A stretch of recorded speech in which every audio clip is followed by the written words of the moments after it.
The Ghana Football Association has extended the presidential term limits from 2 to 3 terms after securing congressional approval on Tuesday.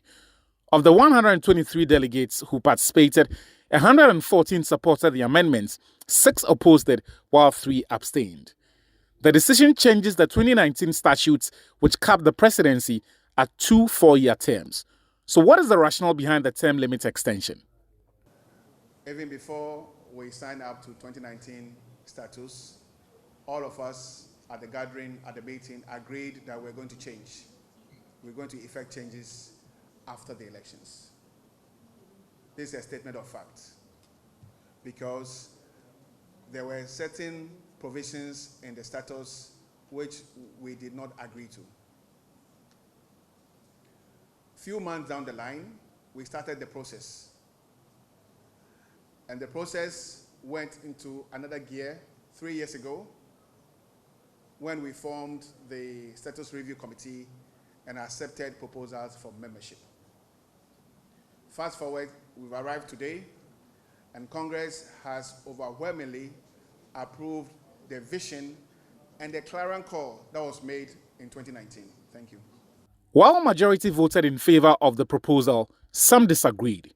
Paula Kosienyaba, Business Development Manager for Summertex 96, was one of the dissenting voices. I have said from day one that I am against the fact that some members are proposing that we extend the term limit. And this is because of 2 main reasons. One, we are coming from somewhere. This statute that we are using was promulgated in 2019, and we know what caused the coming into being of this statute in 2019.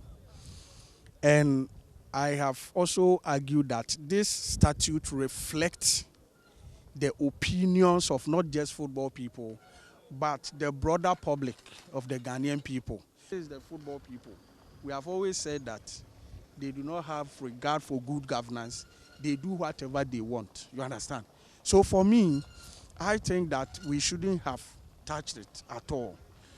I am also saying that, so if we touch it, it means that those of us that call ourselves football people who are actively in the industry, we are disregarding the opinions and the views of the wider Ghanaian people out there. So the second reason, is that, you see, we are engaged in service. We are selling a service. And what service are we selling? It is football. We are selling to the public. You need the public to patronize your game. In fact, you need attendance of the public in order to unlock opportunities with corporate Ghana. And so if you do not take their views into account, if you do not respect their views, if you think you can do anything as and when you want, it becomes very difficult to get corporate Ghana behind you. And that speaks volume as to why we are struggling to get sponsors for various clubs and even for the various products of the FA. The extension means the current GFA president, Kete Kweku, who has been in office since 2019, will be eligible to seek a 3rd term when his current mandate ends in 2027. However, the GFA president says he is yet to decide whether or not to contest for the elections. Whether Kete Kweku would seek re-elections, I think that question is premature. We have, at the minute, almost 2.5 years to serve the Ghanaian game. And when it comes to that time, I will make a decision. Just like many other people who are eligible to make a decision and to contest.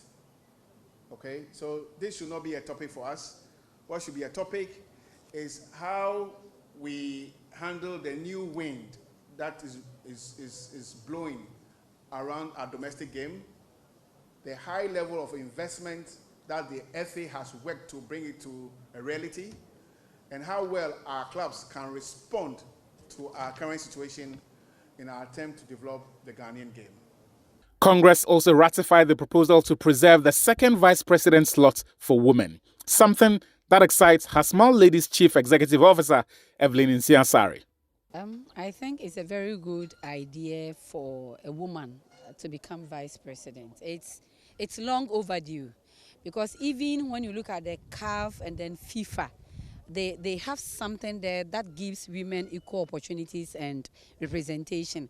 And that was the reason why 2016 FIFA appointed a woman for the first time as a secretary general. So it isn't out of place. It is good. And I'm even looking beyond. I'm looking for a day that Congress men and women will vote, and it will be a woman who is coming to be the FA president. So it is good.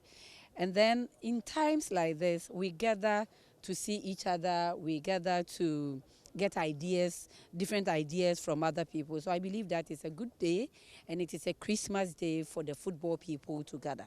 There was also good news for Premier League referees, who will now receive 2,000 Ghana cedis per match, while FIFA licensed referees receive 500 cedis more.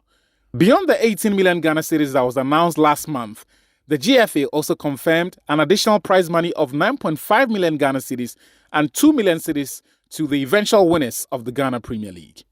There was also good news for Premier League players following the introduction of the standardized player contracts. Yusuf Alassane Chipsa, former player of Asante Kotoko and the current player relations officer at the PFAG, knows exactly where to start from. The welfare of players. We need to actually pay an attention to the welfare of players. A few weeks back, a standard contract has been introduced. We are actually looking forward to also to the FA to introduce the minimum wage rate, which I think we have an opportunity now to make sure that it is implemented with the advancement of 1 million Ghana cedis to be given to clubs before the season commences. If we really want to prioritize player welfare and we really want to establish minimum wage rate, this is the time. This is the time for us to do that. So we are proposing that at least we can start from a minimum of 1,500 Ghana cedis. 1,500 Ghana cedis to each player. A club registers 30 players. That 30 players gives you 45,000. 45,000 by 12 months in a year will give you 540,000. So 540,000 out of 1 million, clubs will still have 460,000 to use as their operational cost. So this amount of money should be kept at the FA and paid to players as the minimum wage rate, so that when salaries from their clubs should even delay, a player receives 1,500, and that will cushion his financial burden. And then we will forego or will entirely eliminate the situation where players have to go 4 months, 5 months, 6 months without salary. This is hectic. This is a serious problem that I think this is an opportunity where we need to implement the minimum wage rate. So, Ketakureko and the Executive Council have managed to push through their term limit extension along with a sweetener for constituent bodies. But will they get away with it? Only time will tell.